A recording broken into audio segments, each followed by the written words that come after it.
Okay, today we're going to look at how to rearrange some formula using algebra. And this is a very important skill, mainly in physics, but it does come up in chemistry and biology as well. And we're going to be looking at how to do generic rearrangements with algebra, and then we're going to look at 3 specific physics formula. So let's start off, and as you know in algebra, we represent terms, which are basically different variables. So here we've got 3 terms. We represent terms by letters. I've got A equals B times C. Remember, BC is the same as saying B times C. So I want to rearrange this, and I want to make B the subject of the equation. So that's what I'm going to make it equal. At the moment, A is the subject of the equation. I want to make B the subject of the equation. So I'm going to underline B because that's the one I'm going to make the subject of the equation. That's the term. So I'm going to show you 2 methods, a classical method and a quick method. So in our classical method, we do the same operation to both sides of the equation. So if I've got A equals B C, I'm only putting that line under B to remember that that's the one we want. I want to move C. I want to get rid of C from this side, and I want C to appear on this side. So if I do the same thing to both sides of the equation, I can get rid of C. I'm going to do divide by C. And I have to do the same to the other side, divide by C. Now because over on this side, I've got C divided by C, it's the same as saying 5 divided by 5 or 2 divided by 2. It will become 1. So we can cancel the C and the C. You can only do this when it's times, you can't do it when it's plus. But we can cancel the 2 C's there. And that leaves us A over C equals B. And B is the thing that we wanted, the term that we wanted to get. Let's do the quick method. The quick method, I take A equals B over C. And there are 2 ways to remember this. You can remember this as change side, change sign. So at the moment we've got times C, B times C, and I want to move it to this side, so when I change the side to the other side, I go from times C to divide by C. So A divide by C equals B. The other way to remember this is a bit like bishops, that this C is going to go diagonally down to here. Okay, so terms move like bishops when they're multiplying or dividing. So that's our basic 2 equals BC. Let's try a different one. Let's go for A equals 2 BC, and let's find C. In this case I want to find C, so I need to move 2 and B on the other side. So again, I'll do it the classical way first. The classical way, I think at the end of the day, it's nice to know, but the quick way is much better because it's obviously quicker. But A equals 2B, we want to know C, so I divide both sides by 2B.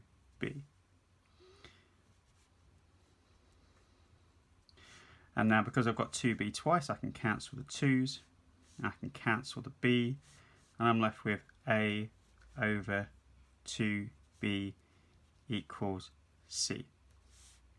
If I do that for the quick way and go for A equals 2B C, I'm going to move my terms like bishops. I'm going to move the 2 to here.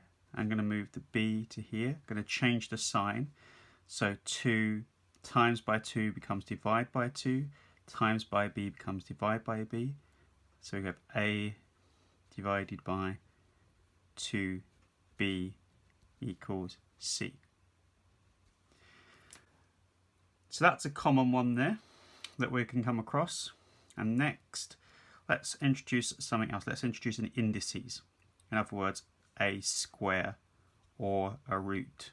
So I'm going to have a equals b times c squared.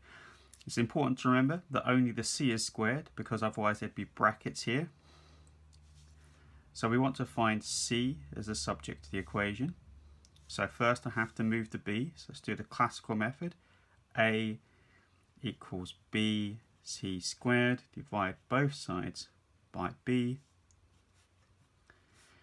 So we're left with a over b equals c squared.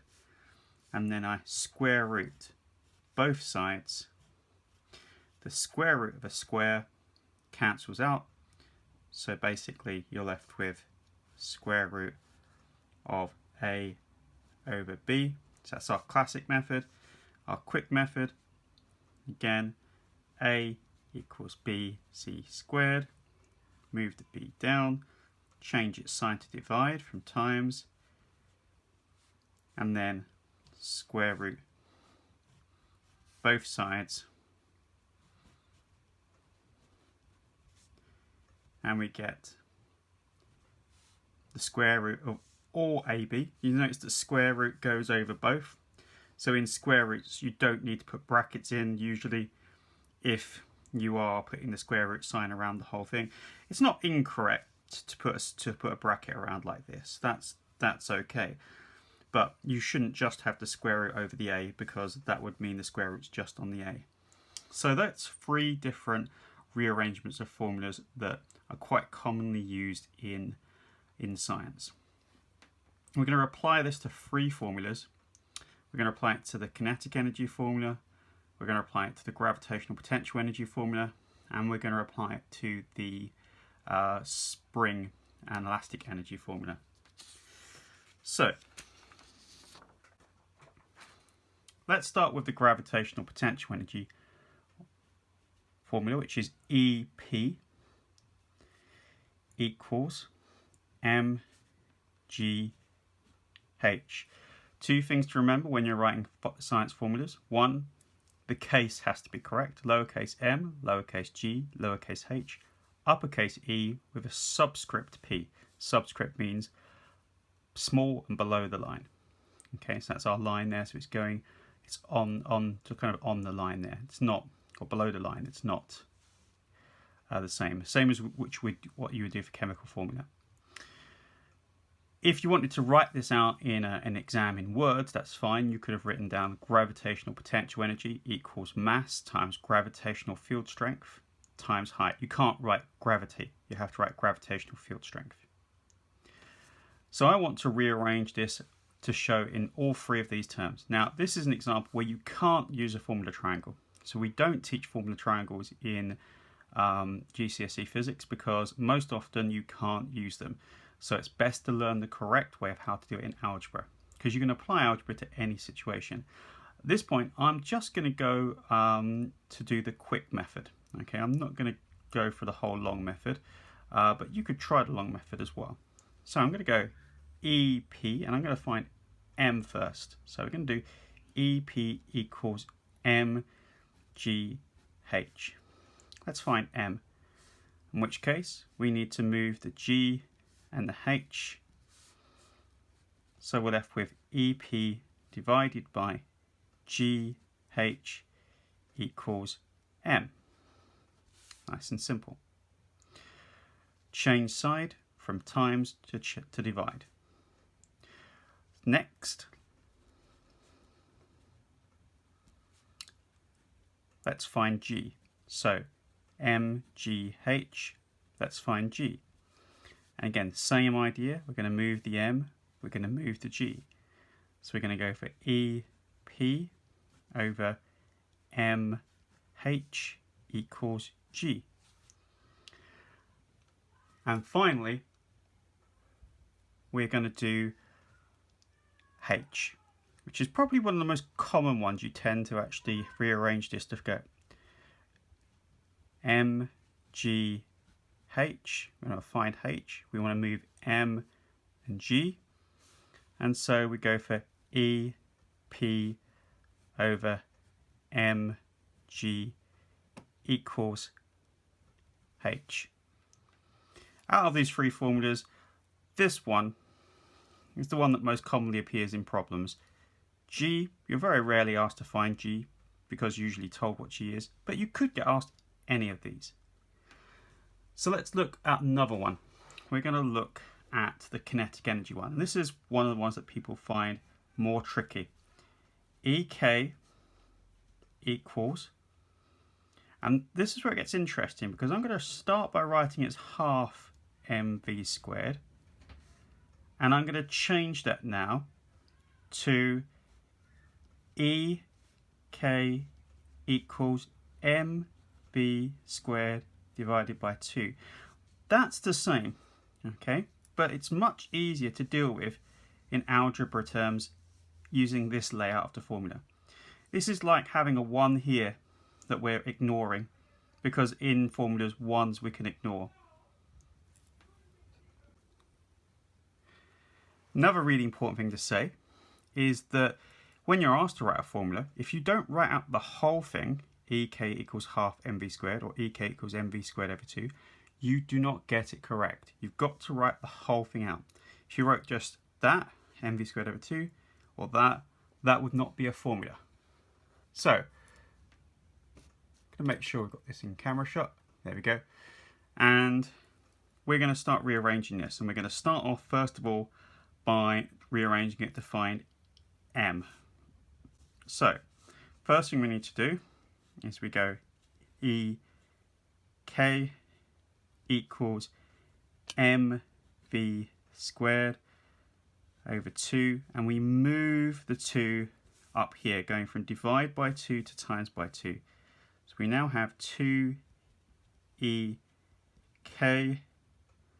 equals mv squared. So now we're going to change the m. We're going to go from times by m on this side to divide by m on this side. So we go for 2EK equals v. Oh, no, actually we wanted to find m, so we want to move the v squared. So let's move that. So we want to move the v squared. So we're moving the v squared from being times by v squared to divide by v squared. And that's the final answer. So m is the one that we're trying to find. So let's try that again. This time we're going to find v. V is a little bit more tricky. You might be wondering why v, why not s for speed? To be quite honest, they're interchangeable. You can't change them in the formula, but velocity and speed in most instances in terms of energy are the same, although velocity has a direction and speed does not have a direction, but most of the time it's the same. So I'm going to start off again by moving the 2 from here to here. There we go. And then I need to move the m because I'm trying to find v squared. So need to move m. We need to move the m down. 2ek over m equals v squared. And now I need to get rid of the square from there. 2ek over m square rooted equals v, because the square root cancels the square. So those are the two things for doing kinetic energy, the two different variations. Now why that's really easy is because now if I want to actually do the other formula, which is elastic energy, it's exactly the same format. So elastic energy, EE, equals half K, which is the spring constant, times extension squared. And again, it's better to write that like this. And it's very then easy just to rearrange it in exactly the same way. So the formulas you get are exactly the same as these two. Okay, you get 2E divided by, and this time we're going to have E instead of V. So divided by E squared equals K. That's one formula. And the other formula is going to be like this. It's going to be the square root of 2 times E divided by, and if we look at the formulas, K is the same as M there, so I can put K there, and that one's going to be E. So it's a really interesting and easy thing to do, to learn this way of rearranging the kinetic energy formula, and that is just exactly the same for rearranging the elastic energy formula. The little trick that they like to pull in this question is the extension, remember, is the change in length. So it's the final length minus the original length. So they'll often give you the length of a spring, ask you to work out how much the extension is, and then ask you for the final length at the end. So I hope that helps. Again, you can do your rearrangements either using the classical method or the quick method, but the quick method, once you get used to it, is far better than the classical method. It requires a bit less laying out. In exams, the only marks you will get is you'll get 1 mark for stating the base formula, so the formula that you should just remember, and maybe 1 mark maybe for stating the rearranged formula. You don't have to show all the intermediate steps like this, but that's very useful. It's much easier to remember just the base formula and then rearrange it than try to remember the 3 formulas together. So that's one formula, that's the second formula, and that's the third formula. You don't want to have to try and remember all 3 of those. It's much easier just to remember one formula. So once you've looked at this, go and have a go at the rest of the look at the rest of the PowerPoint, to look at the worked examples and try and do them before you look at the solutions, and then try the online quiz.